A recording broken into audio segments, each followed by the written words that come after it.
네, 안녕하세요. 여러분들의 구독과 좋아요로 이 채널이 유지되고 있습니다. 네, 영상 속도는 1.5배를 추천드리는 바이고요. 항상 구독자님, 멤버십 회원님들에게 감사하다라고 말씀을 드리면서 자, 이번 2023년도 이제 얼마 남지 않았습니다. 저도 이번 투자했었을 때 반성할 부분도 있고 그 다음에 제가 또 잘한 점 그리고 좀 더 보완해야 할 점을 이번 2024년도 신정 때가 되면 한 번쯤 좀 생각을 정리하는 차원으로 영상이 하루 정도 또는 이틀 정도는 안 올라갈 수도 있어요. 그래서 좀 너그럽게 이해 부탁드리겠습니다. 이번에 나왔던 소식은 뭐 큰 소식들은 없고 추가적으로 보충 설명을 좀 하는 시간으로 한번 내용을 준비를 해 봤고요. 하나하나 좀 보도록 하겠습니다. 일단 2024년도 강세장이 이어질까? LPL 파이낸셜 그룹에서는 8조 연손 상승은 강세의 청신호이다. 칼슘그룹도 상승폭이 매우 클 것이다. 제프리스 선임 부회장 같은 경우에는 이미 상승분 반영했다. SEI 수석시장 전략가도 아무래도 성과를 내려면 많은 것들이 제대로 진행이 되어야 된다. 여기에서 이제 우리가 좀 봐야 되는 건 미국에서도 되는 놈만 같다라는 것입니다. M7이라는 건 우리가 흔히 알고 있는 뭐 아마존, 마이크로소프트, 뭐 메타 뭐 이런 쪽 있잖아요. 대형에 있는 빅테크 주식만 지원자 같고 나머지 쪽은 그렇게 많이 못 갔다라는 것이죠. 그래서 M7 제외 493개 기업은 보게 되면 처참할 수준이었습니다. 그러니까 마찬가지로 이번 형태에서 만약에 비트코인에 좀 조정이 나오고 있는데 이 조정에 있는 폭을 좀 봐야 되는 약간 애매한 구간이 있습니다. 그게 무엇이냐면 우리는 금리를 기다려 오고 있죠. 근데 금리 인하를 하게 되면 당연히 아시아에 있는 통화의 가격 추이가 좀 더 높은 추이를 받을 것입니다. 그러면 당연히 지금에 있는 아시아 달러 기반에 있는 요소가 점차적으로 이제 1,300원대에서 살포시 내려가겠죠. 근데 저번에도 이야기를 했듯이 이렇게 이제 조정을 받게 되면 당연히 이 통화 달러 기반의 아시아 쪽으로 약간 회복 추세가 보여준다라고 하면 아무래도 그때마다 이렇게 등락폭이 클 때마다 비트코인이 덩달아 같이 움직였던 때가 있었기 때문에 이걸 어떻게 해석을 하느냐에 따라서 좀 달라질 수는 있겠지만 확실한 거는 그 구간의 낙폭이 커질수록 비트코인도 마찬가지로 좀 움직일 수 있는 가능성은 여전히 열려져 있다라고 볼 수가 있겠고요. 그 다음에 미우나고나 나스닥 부분도 같이 볼 필요성이 있다라고 말씀을 드렸습니다. 여전히 이제 이렇게까지 많이 올라왔으니 내려가는 때 특히나 낙폭이 커질 때는 대부분 이번에 마라톤 디지털이나 뭐 이런 애들이 수익률 측면으로 봤을 때는 상당히 많이 올랐지만 이번에 또 조정폭이 크게 나왔습니다. 그러니까 그런 걸 보았을 때는 여전히 비트코인도 따라 추정될 수 있는 가능성이 열려져 있다고 볼 수도 있겠죠. 그래서 이런 것도 좀 볼 필요성은 있지 않을까라고 준비를 해보았습니다. 그 다음으로 이제 알트코인 소식 몇 가지 좀 보고 넘어가도록 하겠는데요. 이번에 인스크립션 증가하면서 가스 가격을 상승하고 블록체인 중단되고 있다라는 내용이 있었습니다. 아비트럼이 90% 인상, 인스크립션으로 일시적인 서비스 중단에 직면을 했다라고 했는데요. 그런갑다라고 보는 게 아니고, 인스크립션으로 인해서 직면이 됐다라는 것은 우리가 이제 미래지향적으로 이거 낙서라고 이제 지칭하는 사람도 있지만 우리는 이 크립토 환경을 본다라고 하면 지향하는 게 이제 여기다가 뭐 부동산, 뭐 거래나 뭐 그 다음에 우리가 흔히 알고 있는 뭐 유서나 그 다음에 우리가 알고 있는 뭐 내용 증명을 보내던지 아니면 기존에 있었던 공문서, 가장 중요한 공문서나 결제문서를 여기다가 올릴 수가 있다라는 것이겠죠. 그래서 그런 측면으로 보게 되면 이게 상당히 상징적인 측면으로 좀 좋게 해석을 하면 그렇게 볼 수도 있고요.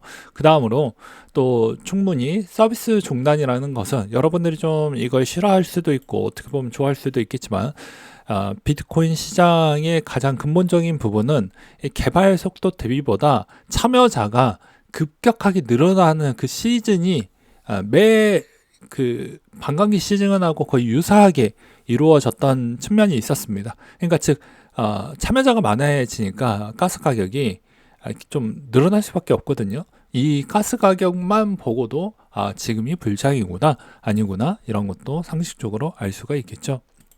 그래서 지금의 가스비가 좀 비싸다 평균적으로 본다라고 하면 나쁠 건 없지만 오히려 가스 가격이 생각보다 좀 조저하거나 그러면 이건 좀 문제가 될 수도 있겠죠. 그 다음에 이번에 레이어2는 아무래도 댕쿤에 따른 기대감에 선반영돼서 좀 많이 오른 것 같다라는 생각이 들었고요. 비탈릭도 마찬가지로 1단계 롤업 1개가 이제 롤업 2개가 더 있어서 정말 기쁘다. 그래서 앞으로 뭐 비탈릭도 뭐 롤업에 대해서 이야기를 좀 많이 했다라는 점은 상당히 긍정적이고요. 그 다음에 이더리움 유통 공급량의 감소 속도가 생각보다 많다라고 합니다. 22년도 9월 머지 업데이트 이후 약 34만 개 소각이 이루어졌다라고 합니다. 그 다음으로 이제 NFP라는 코인이 있는데요. 이게 뭐 저도 그냥 대충 듣기만 했습니다.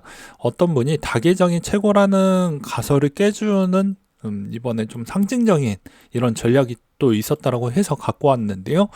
적당한 다계정에 꼼꼼한 롤 딸기와 체크의 핵심을 두면서 이걸 실제 플랫폼을 사용한 사람들은 더 할당량이 더 많이 떨어졌다고 합니다. 그리고 나서 상장이 되었죠. 상장이 되어서 거의 뭐 누군가는 몇천, 최소 몇천에서 몇억까지 또 에어드랍을 받아가지고 부자가 되었다라는 말이 있습니다. 보게 되면 딱 바이낸스처럼 보이죠? 바이낸스 상장되고 나서 엄청난 부자들이 또 나왔다. 그러니까 즉 여기에서도 알 수 있는 점은 아무것도 하지 않으면 아무 일도 일어나지 않습니다. 네. 그러니까 즉 내가 가난해지거나 부자가 되거나 라는 건 무언가를 해야 이루어지는 것이겠죠. 현실에 안주하고 싶은데 부족만 많으신 분들은 저희 구독자분들은 없길 바라겠습니다. 왜냐하면 욕심에 저는 비례한다라고 생각을 하기 때문이죠. 네. 그 다음으로 한 주 동안 체인링크 고래도 700만 달러 정도가 구매를 좀 들어갔다라는 것과 코인베이스 임원진이 자사주 25만 주를 좀 매각을 했다라는 점이 아무래도 일단 그냥 단기적으로 이제 좀 올라서 매도하지 않았나라고 생각을 하고 있습니다. 왜 그러냐면 크게 제가 이것을 별로 신경을 쓰지 않는 이유는 이게 연달아서 많은 물량이 계속 나온다라고 하면 요거는 좀 다른 관점으로 볼 필요성은 있지만 지금 상태에서는 그냥 이때까지 내가 버텨온 것 대비 차익 실현을 좀 하려고 하는 일부 물량이다 이렇게 보고 있는 실정입니다. 여전히 조정을 나오게 되면 접근을 해보는 전략이 바람직할 것 같고요. 그 다음에 풍차 돌리기 시즌인가? 라고 해서 23년도 1년을 되돌아보면 상승이 이어졌지만 무분별하게 레버리지가 증가가 되면서 담보, 대출 매수 담보, 슈퍼 불장이 나오지 않았냐. 그러니까 리퀴드 스테이킹을 하게 되면 저번에도 이야기를 간단하게 했지만 리퀴드로 인해서 내가 갖고 있는 ST, 뭐 예를 들어서 ST 이더가 될 수도 있고 ST 뭐 다른 코인이 될 수도 있겠죠.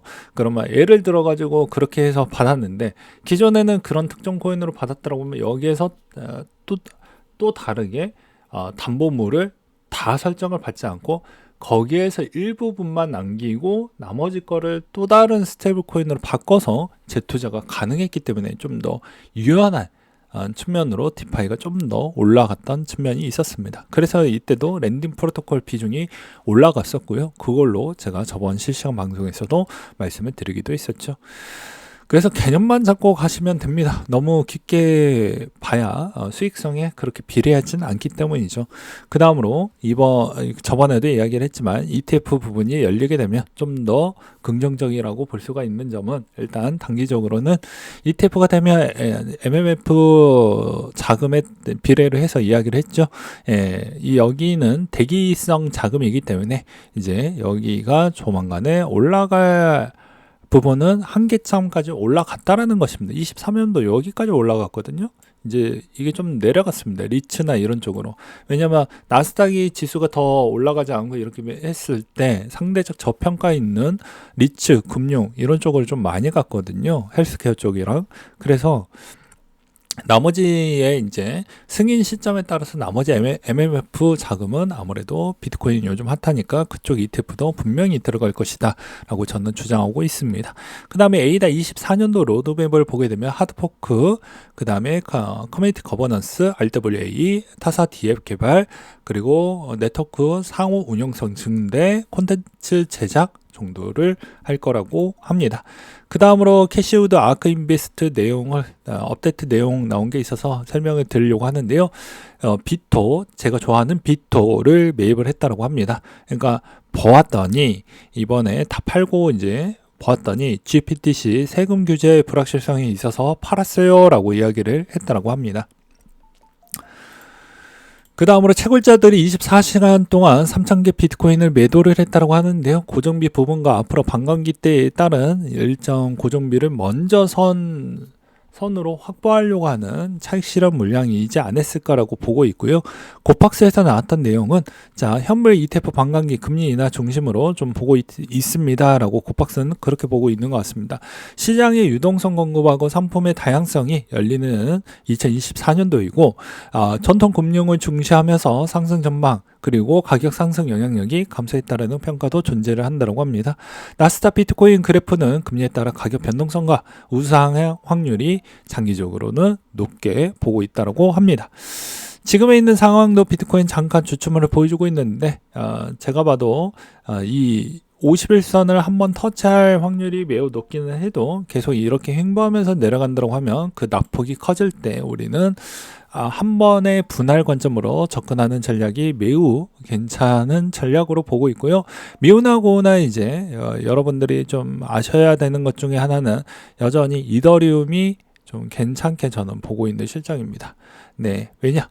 남들이 안 볼 때 여전히 이더리움에 손이 가는 게 전 맞다라고 보는 시점이라고 저는 생각이 들기 때문이죠. 그 대신 여전히 이더리움 추이는 제가 본다라고 해도 이 가격 추이 기반에서 24년도 4월달 기준점에 있는 가격 추이만 온다라고 해도 여전히 분할적 관점으로 매입할 여지는 온다.